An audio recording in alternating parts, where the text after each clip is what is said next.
సాధ్యమైనంత వరకు పార్టీ శ్రేణులను ఉద్యుక్తులను చేసి ఎక్కడికక్కడ ఏ గ్రామానికి ఆ గ్రామంలో మెరుగైన అభ్యర్థిని నిలబెట్టి మిగతా వాళ్లకు వేరే అవకాశాలు సింగిల్ విండో ఎన్నికలు ఉన్నాయి, ఎంపీటీసీ ఎన్నికలు ఉన్నాయి, ఇంకా ఇతరత్ర అవకాశాలు నామినేటెడ్ పదవులు కూడా ప్రభుత్వంలో ఉన్నాయి.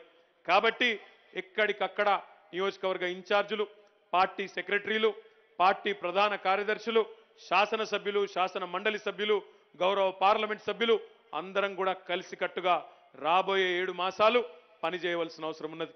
అదే రకంగా పంచాయతీ ఎన్నికల తర్వాత మరి సొసైటీ ఎన్నికలు, మున్సిపల్ ఎన్నికలు, అదే రకంగా ఇతర ఎన్నికలు కూడా ఈ 7-8 నెలల కాలంలోనే జరగవలసిన అవసరం. ఎందుకంటే వాటి పదవీ కాలం అన్ని కూడా అయిపోతున్న విషయం కూడా మీకు తెలుసు.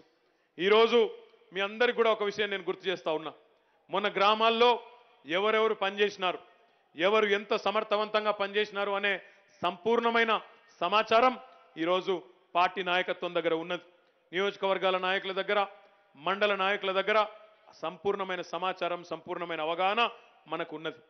నా విజ్ఞప్తి మన వేదిక పైన ఉన్న నాయకులతో అందరితో కూడా దయచేసి రాబోయే 7 నెలల్లో సరైన నాయకత్వాన్ని క్షేత్రస్థాయి నుంచి, ఇంతకుముందు పెద్దలు కడియం శ్రీహరి గారు చెప్పినట్టు క్షేత్రస్థాయిలో సరైన పునాది పడితే పటిష్టమైన నాయకత్వాన్ని క్షేత్రస్థాయిలో పంచాయతీ ఎన్నికలు, ఎంపీటీసీ ఎన్నికలు, మున్సిపల్ ఎన్నికల్లో ఏర్పాటు చేసుకుంటే దశాబ్దాల పాటు చెక్కు చెదరని తిరుగులేని రాజకీయ శక్తిగా టీఆర్ఎస్ ను మలుచుకునే ఒక అద్భుతమైన అవకాశం ఈరోజు మన కళ్ళ ముందు ఉందనే మాటను నేను మీకు గుర్తు చేస్తా ఉన్నాను. కాబట్టి దయచేసి మిమ్మల్ని అందరినీ కోరేది, ఒకసారి పరిస్థితిని అవలోకనం కూడా చేసుకోవాలి. కాంగ్రెస్ పార్టీ ఈరోజు మీరు మొన్న గుద్దిన గుద్దుడుకు అడ్డం పడిపోయి ఉన్నది. ఇప్పట్లో లేచే పరిస్థితి కూడా లేదు. వాళ్ళు గడ్డాలు తీయాలన్నా వద్దా అని చెప్పి ఎక్కడోళ్ళు అక్కడ తలకాయలు పట్టుకొని కూర్చున్నారు. ఇక నేను వాళ్ళ గురించి ఎక్కువ మాట్లాడను, కానీ వాళ్ళు ఎక్కడోళ్ళు అక్కడ ఈరోజు తలకాయలు పట్టుకొని కూర్చునే పరిస్థితి ఉన్నది. మేము ఎంత మొత్తుకున్నా, ఎన్ని మాటలు చెప్పినా, ఇంటి కిరాయి కడతామన్నా, 2 లక్షల రుణమాఫీ చేస్తామని డైలాగులు కొట్టినా, సోనియా గాంధీని తీసుకొచ్చినా, ఎవరిని తీసుకొచ్చినా తెలంగాణ ప్రజలు మాత్రం మా నాయకుడు కేసీఆర్ అనే మాటను కుండబద్దలు కొట్టినట్టు చెప్పడంతో ఈరోజు కాంగ్రెస్ పార్టీ డస్సిపోయి పడిపోయి ఉన్న పరిస్థితి. కొత్తగా వారికి తెలుసు, వారికి మొన్న మనకు వచ్చిన మెజారిటీలు, ప్రజలిచ్చిన తీర్పు చూస్తే రాష్ట్ర వ్యాప్తంగా ఎట్లాంటి పవనాలు వీస్తున్నాయో, ఎట్లా కేసీఆర్ గారికి తెలంగాణ రాష్ట్ర సమితి పట్ల ప్రజల్లో ఒక చెక్కు చెదరని విశ్వాసం కుదురుకున్నదో మొన్నటి ఫలితాలు బట్టే చెప్పొచ్చు. అందుకే బహుశా పార్లమెంటుకు కానీ ఇతర స్థానిక సంస్థల ఎన్నికలకు కానీ కాంగ్రెస్ పార్టీ లేసే పరిస్థితి ఉండదు. అట్లని చెప్పి మనం అహంకారంతో పోవడం మంచిది కాదు.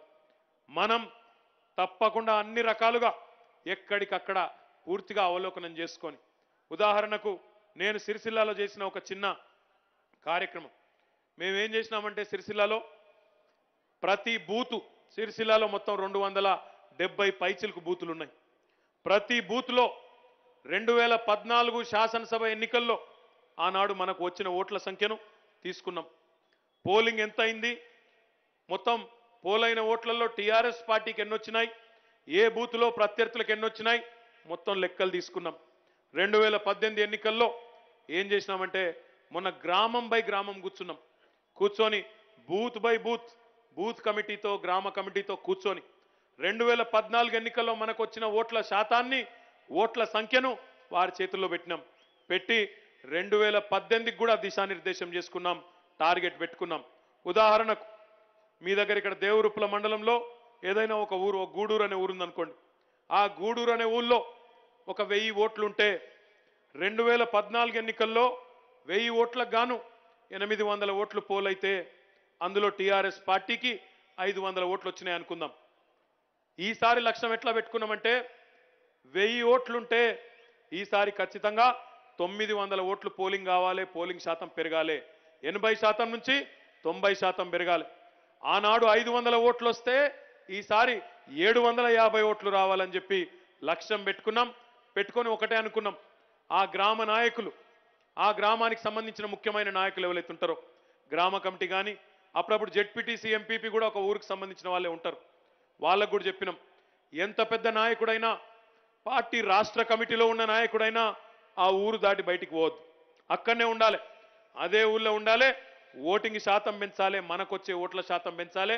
అట్లా కొట్లాడితే ఏ ఊరోళ్ళు ఆ ఊరు విడిచిపెట్టకుండా, నేల విడిచి సాము చేయకుండా, ఉత్తగానే అక్కడ ఇక్కడ ఆగమాగం కాకుండా ఏ ఊరోళ్ళు ఆ ఊర్లోనే, ఏ గ్రామంలో ఆ గ్రామంలోనే కథానాయకులై గట్టిగా కదిలితే తప్పకుండా అద్భుతమైన ఫలితాలు సాధించవచ్చు అని అనుకున్నాం.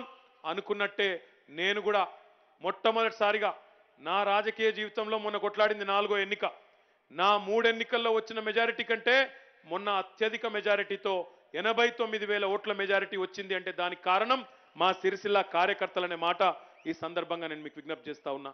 ఇదే రకమైన సూత్రాన్ని రేపు పంచాయతీ ఎన్నికల్లో కానీ, ఎంపీటీసీ ఎన్నికల్లో కానీ, మున్సిపల్ ఎన్నికల్లో కానీ, వార్డు సభ్యుల నుంచి మొదలు పెడితే పార్లమెంటు దాకా ఇదే రకమైన సూత్రాన్ని అనుసరిస్తే, బూత్ కమిటీల నిర్మాణాన్ని పటిష్టంగా చేసుకుంటే, ప్రతి 10 ఇండ్లకు ఒక కార్యకర్త మన నాయకుడు ఇన్ఛార్జిగా వ్యవహరించి ఆ 10 ఇండ్లలో ఉండే ఓట్లు మనకు పడే విధంగా ఒక పటిష్టమైన కార్యాచరణ రూపొందిస్తే మనం అనుకునే గెలుపు అసాధ్యమేమీ కాదు.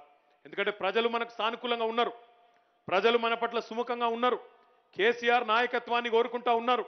కేసీఆర్ గారు కేంద్రంలో రేపు ఏర్పడబోయే ప్రభుత్వాన్ని కూడా శాసించి మన దగ్గర ఉండే 16 పార్లమెంట్ స్థానాలకు గాను 16కి 16 గెలుచుకొని ఢిల్లీ గద్దె మీద ఎవరు కూర్చోవాలనో తెలంగాణ ప్రజలే నిర్ణయించాలి అనే ఒక తాపత్రయం తెలంగాణ ప్రజల్లో ఈరోజు ఉన్నది. కాబట్టే ఆ తాపత్రయాన్ని, ఆ ఆరాటాన్ని, మన పట్ల ఉన్న సుముఖతను ఓట్ల రూపంలో మలుచుకోవాల్సిన బాధ్యత మన మీద ఉన్నది. పెద్ద పెద్ద నాయకులు వచ్చినారు. ప్రధానమంత్రి నరేంద్ర మోడీ, అమిత్ షా గారు, వారి పార్టీకి సంబంధించిన ఇతర రాష్ట్రాల ముఖ్యమంత్రులు, కేంద్ర మంత్రులు వచ్చినారు.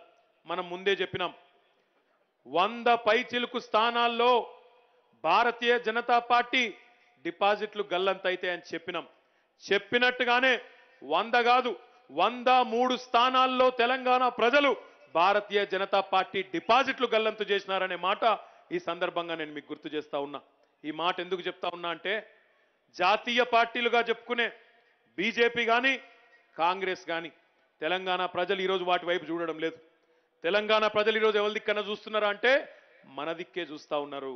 అందుకే ఈ 7 నెలల కాలంలో సొసైటీ ఎన్నికలైనా, పంచాయతీ ఎన్నికలైనా, ఎంపీటీసీ జెడ్పీటీసీ ఎన్నికలైనా, మున్సిపల్ ఎన్నికలైనా, పార్లమెంట్ ఎన్నికలైనా మనం ఒక వ్యూహాన్ని రూపొందించుకొని కార్యకర్తలందరినీ కూడా సైనికుల్లా తయారు చేసి ఈ 7 నెలల పాటు నిర్విరామంగా వారి కోసం మనం పనిచేయవలసిన అవసరం ఉందని ముఖ్యంగా గౌరవ శాసనసభ్యులకు, శాసన మండలి సభ్యులకు, పార్టీ కార్యదర్శులకు, ప్రధాన కార్యదర్శులకు నేను విజ్ఞప్తి చేస్తా ఉన్నా.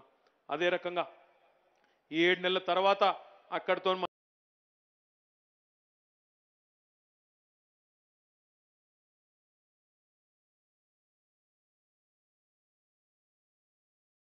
మన పని అయిపోదు. జనగామ పట్టణంలో జిల్లా పార్టీ కార్యాలయాన్ని నిర్మాణం చేసుకోవాల్సిన అవసరం ఉన్నది. పార్లమెంట్ ఎన్నికలు పూర్తయ్యే నాటికే జిల్లా పార్టీ కార్యాలయం సిద్ధం కావాలి. వరంగల్ జిల్లాలో అక్కడ జిల్లా కేంద్రంలో పార్టీ కార్యాలయం సిద్ధం కావాలి. రాష్ట్ర వ్యాప్తంగా